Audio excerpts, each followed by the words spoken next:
शाम की न्यूज कैरा ने अपने अपहरणकर्ता के साथ देखी। इंतजार था कि शायद उसके अगवा होने की खबर दिखेगी, लेकिन जब ऐसी कोई रिपोर्ट नहीं आई तो उसने कैरा की तरफ देखा और कहा, तुम्हारी किसी को जरूरत नहीं। लेकिन सच ये था कि कैरा अपने फैमिली की जान थी। तो फिर ऐसा क्या हुआ कि उसको ढूंढने कोई नहीं आया या मिसिंग रिपोर्ट नहीं हुई? नमस्कार दोस्तों, क्राइम इन सिटी में आपका स्वागत है। कैरा रॉबिन्सन का केस एक शॉकिंग और इंस्पायरिंग स्टोरी है जो जून 2002 में साउथ कैरोलिना के लेक्सिंगटन में हुई। एक 15 साल की लड़की कैरा एक नॉर्मल दिन में अपने फ्रेंड के घर से किडनैप हो गई, लेकिन उसकी ब्रेवरी और स्मार्टनेस ने न सिर्फ उसकी जान बचाई बल्कि एक सीरियल किलर को एक्सपोज भी किया। चलिए जांच करते हैं कि उस दिन हुआ क्या था। क्यों टीवी पर उसकी मिसिंग न्यूज नहीं आई? उसने वहां क्या खुद सहा? अपहरणकर्ता के चंगुल से उसने अपने आप को कैसे बचाया? कैसे कैरा ने एक सीरियल किलर को एक्सपोज किया? एंड वो इंस्पिरेशन क्या है जो हमें इस कहानी से मिलती है? तो चलिए इस सस्पेंसफुल क्राइम स्टोरी की हर परत खोलते हैं, हर सवाल का जवाब ढूंढते हैं और करते हैं इस शॉकिंग क्राइम की डीप डाइव।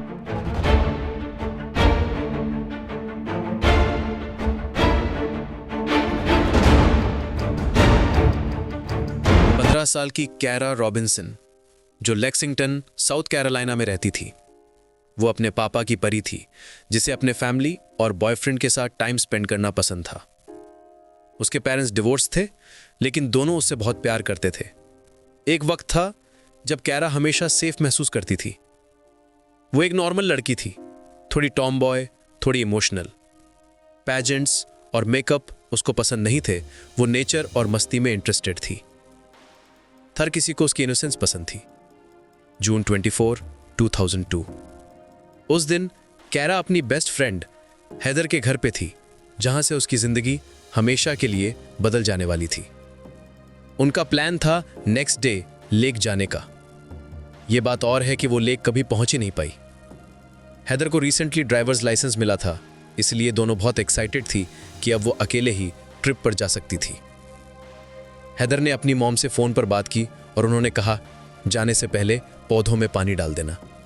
क्योंकि हेदर को नहाने जाना था, इसलिए कैरा ने कहा, पानी में दे देती हूं। वो अभी भी पजामाज में थी, बाहर पानी डालने चली गई। थोड़ी देर में एक ग्रीन ट्रांसम कार ड्राइववे में आई। ड्राइवर एक क्लीन शेवन आदमी, बेसबॉल कैप और बटन डाउन शर्ट में नॉर्मल लगा। उसने कैरा को पैम्फलेट्स दिखाए और कहा कि वो नेबरहुड में डिस्ट्रीब्यूट कर रहा है। उसने पूछा कि कैरा के पेरेंट्स कहाँ हैं। जब कैरा ने कहा कि ये उसके फ्रेंड का घर है और पेरेंट्स घर पे नहीं है, तब उसने अपनी असली इंटेंशन दिखाई। एक गन निकाला और कैरा के नेक पे रखा। उसे कार में जाने को कहा। कैरा के पास कोई चॉइस नहीं थी। उसने उसे एक लार्ज प्लास्टिक बॉक्स में बंद किया और ड्राइव करना शुरू किया। कैरा ने हर टर्न और साउंड को मेमोराइज किया, इस आशा में कि शायद उसे भागने के वक्त काम आएगा। हेदर जब शावर से बाहर आई तो उसने नोटिस किया कि कुछ गड़बड़ है। उसे कैरा कहीं दिखाई नहीं दी और बाहर वाटर होज भी चल रहा था। वो घबरा गई और उसने तुरंत कैरा की मॉम को कॉल किया। कैरा की मॉम लंच पे थी जब उन्हें यह शॉकिंग कॉल आया। कैरा के डैड, जो जॉर्जिया में काम कर रहे थे, उनको भी इन्फॉर्म किया गया। अपनी बेटी की किडनैपिंग सुनकर उनका चेहरा ब्लैंक हो गया था। पुलिस को इन्फॉर्म किया। इन्वेस्टिगेशन में एक नेबर ने बताया कि उसने कैरा को एक ग्रीन ट्रांसम कार में जाते देखा, लेकिन उसे कुछ अजीब नहीं लगा, इसलिए उसने अज्यूम किया कि कैरा किसी के साथ जा रही है। पुलिस ने इनिशियली केस को रन अवे टीन केस माना, यानी कैरा अपनी मर्जी से किसी के साथ भाग गई है। लेकिन फैमिली और फ्रेंड्स जानते थे कैरा कभी बिना बताए कहीं नहीं जाती थी। पुलिस ने इसे किडनैपिंग का केस नहीं माना, इसलिए टीवी पर कैरा की कोई न्यूज नहीं आई। उस आदमी ने एक सुनसान जगह पे कार रोकी, बॉक्स का लिड खोला और कामली बोला, अब मैं तुम्हें बांधने वाला हूं, चिल्लाना मत। कैरा बिल्कुल चुप थी, क्योंकि वो किसी भी वक्त गोली चला सकता था। कैरा का किडनैपर उसे अपने अपार्टमेंट में ले गया। उसने कैरा को बॉक्स से निकाला, लेकिन गन और नाइफ दिखा के धमकी भी दी कि अगर उसने भागने की कोशिश की तो शूट कर देगा। वो कैरा को अपने बेडरूम में ले गया, जहां उसने उसे कुछ रूल्स बताए कि कैरा को उसके सारे बात माननी है, नहीं तो अंजाम अच्छा नहीं होगा। उसने कैरा से उसकी लाइफ के बारे में सवाल किए, उसके फ्रेंड का घर, बॉयफ्रेंड एक्सेट्रा। कैरा जानती थी कि उसके साथ क्या होने वाला है। गन और नाइफ का दर्द दिखा के उसने कैरा के साथ रिपीटेडली सेक्सुअल असॉल्ट किया। उस वक्त कैरा का फोकस सिर्फ और सिर्फ सरवाइव करना था, इसलिए वो ये सब चुपचाप सह गई। पुलिस को अभी भी लग रहा था कि वो घर से भाग गई है, इसलिए उसकी मॉम कुछ नहीं कर पा रही थी, बस वेट करना और उम्मीद करना कि वो कॉल करेगी। उसके डैड ड्राइव करके साउथ कैरोलिना आए और डिटेक्टिव को, जो उसकी डॉटर के केस का इंचार्ज था, लगातार अपडेट्स के लिए कॉल करते रहे, पर कोई फायदा नहीं हुआ। इस बीच कैरा के बॉयफ्रेंड को लगा कि पुलिस रनअवे केस बोल के टाइम वेस्ट कर रही है, तो उसने अपने दोस्तों के साथ ग्रीन ट्रांस एम ढूंढने की कोशिश की, लेकिन कुछ हाथ नहीं लगा। जबकि किसी को नहीं पता था कि कैरा कहां है, सबकी आंखों में यह डर था कि उसके साथ उस वक्त जाने क्या हो रहा होगा। किडनैपर ने जबरदस्ती करने के बाद कैरा को शावर के लिए भेजा। तभी कैरा ने उसके बारे में जितना हो सके इंफॉर्मेशन जोड़ना शुरू किया। उसने वहां फेमिनिन प्रोडक्ट्स देखे, खास करके एक हेयर ब्रश जिसमें लंबी रेड बाल थी। इसका मतलब था कि एक औरत भी उसके साथ उस अपार्टमेंट में रहती थी। कैरा को मालूम था कि ज्यादा से ज्यादा जानकारी इकट्ठा करना ही एक रास्ता था जिससे वो ये इंश्योर कर सके कि अगर वो किसी तरह जिंदा बच जाती है तो वो उसके जुर्म की सजा दिलवा सके। कैरा ने हिम्मत नहीं हारी, उसने अपने आप को शांत रखा। वो हर चीज ऑब्जर्व कर रही थी। बाथरूम में एक रेड हेयर वाली कोम्ब, फ्रिज पर डॉक्टर और डेंटिस्ट के नाम, उसके नेवी के फोटोज, उसके पेट्स एटसेट्रा। उसने उसका भरोसा जीतना स्टार्ट किया ताकि वो उसके बारे में ज्यादा जानकारी इकट्ठा कर सके। उसने किचन में हेल्प ऑफर की ताकि वो उसके नोट्स और लेटर्स को सीक्रेटली पढ़ सके। उस आदमी ने उससे कैजुअली बात की जैसे वो नॉर्मल दोस्त हैं। किडनैपिंग को 8 घंटे बीत चुके थे। उसने टीवी ऑन किया और कैरा को न्यूज देखने को कहा। जब कैरा के किडनैपिंग की न्यूज नहीं आई तो उसने टॉन्ट किया, नोबडी मिसेस यू। उसने कैरा को पॉर्न वीडियोस दिखाए और उसे डिस्क्राइब करने को कहा।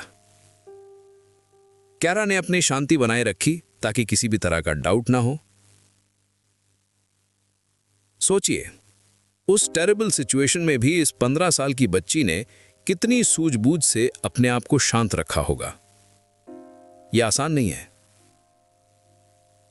किडनैपर ने प्रॉमिस किया कि वो उसे छोड़ देगा, लेकिन वार्न्ड किया कि अगर उसने पुलिस को बताया तो शर्मिंदा होगी। कैरा को मालूम था कि अबडक्शन की न्यूज इतनी जल्दी मीडिया में नहीं आती है, और यह भी कि उसकी फैमिली उसे ढूंढ रही होगी। इसलिए अपने सर्वाइवल के लिए उसे खुद ही स्ट्रगल करना होगा। थोड़ी देर बाद उस आदमी ने कारा को वापस उस प्लास्टिक बॉक्स में बंद किया क्योंकि उसे एक कॉल करना था। कारा ने वही किया जो उसने कहा, लेकिन इस बार उस बॉक्स में कारा को सांस लेने में मुश्किल होने लगी और उसे पैनिक अटैक आने लगा। कारा ने किसी तरह उसे इन्फॉर्म किया। उस आदमी ने लिड तो खोल दिया, मगर वो गुस्से में था। उसने वार्न किया कि अगर कारा ने शाउट किया या कोई और हरकत की तो अच्छा नहीं होगा। लिड ओपन रहने की वजह से कारा फोन की बात सुन पाई और पता चला कि वो अपनी पत्नी से बात कर रहा था। उसने कारा को अपनी पत्नी की एब्सेंस में अपने एंटरटेनमेंट के लिए उठाया था। जून 25, 2002 रात को किडनैपर ने कारा को नशे की गोली दी ताकि वो भाग ना सके और उसे बेड पे ही हैंडकफ किया। कारा जानती थी कि वो तभी भाग सकती है जब वो सो रहा हो, लेकिन दवा के नशे की वजह से उसे नींद आ गई। अगली सुबह किस्मत से कारा की आंख उससे पहले खुली और वो अभी भी गहरी नींद में सो रहा था। कैरा ने सबसे पहले बड़ी मुश्किलों से अपने हाथ और पैर फ्री किया और वो दरवाजे तक गई, लेकिन वहां एक मेटल एकॉर्डियन डोर था। अगर वो खुलता तो आवाज होती और उसका किडनैपर जाग जाता। क्योंकि वहां से भागने का यही एक आखिरी मौका था, इसलिए कैरा ने रिस्क लिया। उसने अपार्टमेंट का मेन डोर खोला और रोड की तरफ भागने लगी। कैरा ने एक पासिंग कार को रोका और ड्राइवर को अपने किडनैप हो जाने की और भागने की बात बताई। कैरा ने उन लोगों को किडनैपर का घर भी दिखाया और याद रखने को कहा। और फिर उन लोगों ने उसे रिचलैंड काउंटी शेरिफ्स डिपार्टमेंट में ड्रॉप किया, जहां उसने अपनी किडनैपिंग की रिपोर्ट की।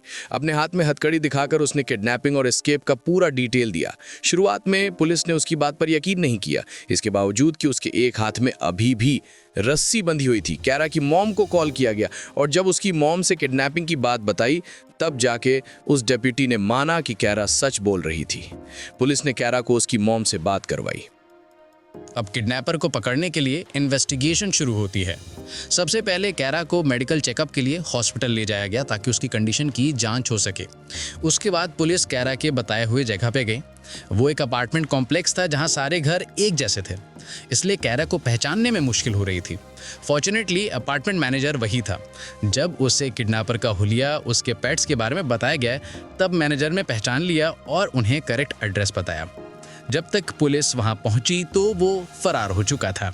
इन्वेस्टिगेशन में जो राज सामने आया वो हैरान करने वाला था।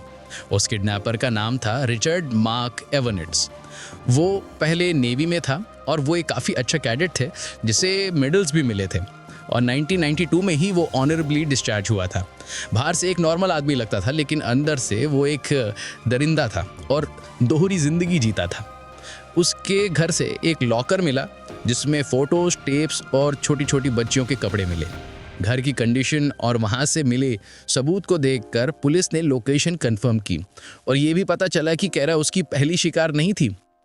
लॉकर से कुछ न्यूज़ क्लिपिंग्स मिले जिनसे ये सच सामने आया कि रिचर्ड मार्क एक सीरियल किलर था। उसने कैरा की पहले भी कई लड़कियों को किडनैप किया था। सितंबर 1996 सोफिया सिल्वर आखिरी बार अपने बरामदे में होमवर्क करते हुए नजर आई थी। एक महीने बाद उसकी बॉडी किसी दलदल में मिली थी। लगभग एक साल बाद दो बहनें क्रिस्टियन और कैथरीन घर के बाहर से गायब हो जाती हैं। 5 दिन बाद उनकी लाश एक नदी में पाई जाती है। कैरा रॉबिन्सन की बहादुरी ने अनसॉल्व्ड केसेस को भी सॉल्व करने में मदद की। पुलिस ने एवनिच के लिए मैन हंट शुरू किया। इन्वेस्टिगेशन में पता चला कि उसने अपनी बहन को कॉल किया और कन्फेस किया कि उसने इससे भी कहीं ज्यादा क्राइम किए हैं। जून 27, 2002 को फ्लोरिडा में एक हाई स्पीड चेज के बाद एवनिस ने अपनी गन से सुसाइड कर लिया। कैरा डिसअपॉइंटेड थी क्योंकि वो उसे कोर्ट में फेस करना चाहती थी। कैरा के एस्केप ने न सिर्फ उसकी जान बचाई, बल्कि सोफिया सिल्वा और लिस्क सिस्टर्स के फैमिलीज को भी न्याय दिलाया।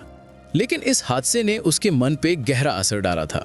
कैरा इमोशनली स्ट्रगल कर रही थी और उसके बिहेवियर में भी काफी बदलाव आ गया था। Richland County sheriff Leon Lott ने उसे मेंटर किया और फाइनली कैरा ने पुलिस एकेडमी ज्वाइन की। आज कैरा रॉबिन्सन चैम्बरलेन एक स्कूल रिसोर्स ऑफिसर है, मैरिड है और 2 बेटों के साथ सर्वाइवर्स को एम्पावर करती हैं। कैरा रॉबिन्सन का केस दिखाता है कि सूझबूझ और बहादुरी से किसी भी सिचुएशन में लाइफ बचाई जा सकती है। उसने ना सिर्फ अपनी जान बचाई, बल्कि एक सीरियल किलर को एक्सपोज किया। उसकी स्टोरी इंस्पायर करती है कि विक्टिम्स अपनी स्ट्रेंथ से विक्टर्स बन सकते हैं। अगर आपको ये कहानी इंस्पायर करती है तो प्लीज सब्सक्राइब कीजिए और बेल आइकन को हिट करना ना भूलें। मिलते हैं अगली वीडियो में। तब तक be safe and take care.